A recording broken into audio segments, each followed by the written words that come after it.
എന്നാൽ മേന്മ മാത്രം പറയുമ്പോഴും ഈ ഫോണിന് ചില പോരായ്മകൾ എണ്ണി പറയാനുണ്ട്. ഒന്നാമത്തേത്, ഒരു ഫ്രണ്ട് സ്ക്രീൻ പ്രൊട്ടക്ഷൻ ഈ ഫോണിന് നൽകിയിട്ടില്ല എന്നുള്ളതാണ്. ഐക്യുവിന്റെ തന്നെ ഒരു പ്രൊട്ടക്റ്റീവ് സ്ക്രീൻ ഗ്ലാസ് വാങ്ങി വെക്കാനാണ് കമ്പനി നിർദ്ദേശിച്ചിട്ടുള്ളത്. പെരിസ്കോപ്പ് ക്യാമറയ്ക്ക് നൽകിയിരിക്കുന്നത് ലൈറ്റ് ഇൻടേക്ക് കുറഞ്ഞ ഒരു ചെറിയ ലെൻസ് ആണ്. 2.7 മാത്രമാണ് അപ്പർച്ചർ വരുന്നത്. 0.8 പിക്സൽ സൈസ് മാത്രമുള്ള ഒരു ചെറിയ ക്യാമറയാണ് ഈ പെരിസ്കോപ്പ് ക്യാമറയായി നൽകിയിരിക്കുന്നത്. ഇത്ര 60,000 രൂപയുടെ വിലയുള്ള ഒരു ഐക്യുവിന്റെ ഫ്ലാഗ്ഷിപ്പ് ഫോണിൽ ഒരു പെരിസ്കോപ്പ് ക്യാമറ നൽകുമ്പോൾ ഇത്ര ചെറിയൊരു ക്വാളിറ്റി കുറഞ്ഞ ഒരു ലെൻസ് നമ്മൾ പ്രതീക്ഷിക്കുന്നില്ല. മൂന്നാമത്തേത്, ഫ്രണ്ട് ക്യാമറയായി കൊടുത്തിരിക്കുന്നത് 32 മെഗാ പിക്സൽ ക്യാമറയും ലൈറ്റ് ഇൻടേക്ക് കുറഞ്ഞ ഒരു ക്യാമറയാണ്.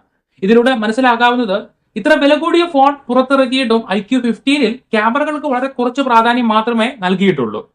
പെരിസ്കോപ്പ് ക്യാമറ ഉണ്ടെന്ന പേരിനും അൾട്രാവൈഡ് ആംഗിൾ ക്യാമറ ഉണ്ടെന്ന പേരിനും രണ്ട് ലെൻസ് കൊടുത്തു എന്ന് മാത്രമേ റിയർ ക്യാമറയിൽ പറയാൻ കഴിയുള്ളൂ.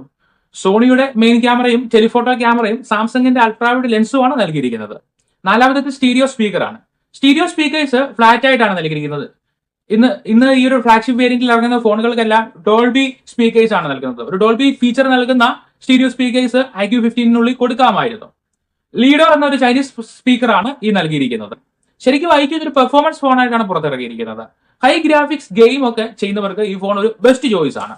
എന്നാൽ നല്ല ക്യാമറ നോക്കുന്നവർക്ക് ഈ ഫോൺ വാങ്ങരുതെന്ന് പറയാൻ കഴിയുള്ളൂ. ഇതിന്റെ പകുതി വിലയ്ക്കും ഇതിന് നല്ല ഒരു ക്യാമറ ഉള്ള ഫോൺ നിരവധിയായി നമുക്ക് കാണുവാൻ കഴിയും.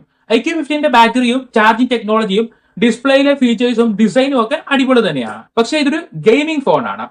പ്രൊസസർ, GPU, റാം ഈ മൂന്ന് കാര്യങ്ങളിൽ ഏറ്റവും ഹൈ എൻഡ് ഫീച്ചറുകൾ തന്നെയാണ് iQOO15 നൽകിയിരിക്കുന്നത്. അതിനായാണ് VC കൂളിംഗ് സിസ്റ്റവും LTPO AMOLED ഡിസ്പ്ലേയും ഉൾപ്പെടെ നൽകിയിരിക്കുന്നത്. എന്നാൽ ഒരിക്കൽ പോലും ഫോണിൽ ഒരു ഗെയിം കളിക്കാത്തവർ ഈ ഫോൺ വാങ്ങരുത്. iQOO15 99% അതിശയിക്കാനുള്ള ഫീച്ചേഴ്സ് തന്നെയാണ് ഉള്ളത്. പക്ഷെ ഈ വിലയ്ക്ക് പുറത്തിറക്കുമ്പോൾ അതിന്റെ ക്യാമറ കൂടി മെച്ചമായി നൽകിയിരുന്നെങ്കിൽ 100% സാറ്റിസ്ഫൈഡ് ആയിട്ട് ഈ ഒരു ഫോൺ വാങ്ങാൻ കഴിയുമായിരുന്നു. പിന്നെ ഈ പൈസ ഇത്ര കൂടുതലായിട്ട് വാങ്ങാൻ കഴിയാത്തവർക്കും ആശ്വസിക്കാൻ കഴിയുന്നത് 2-3 കുറ്റം കണ്ടെത്തിയാണ്.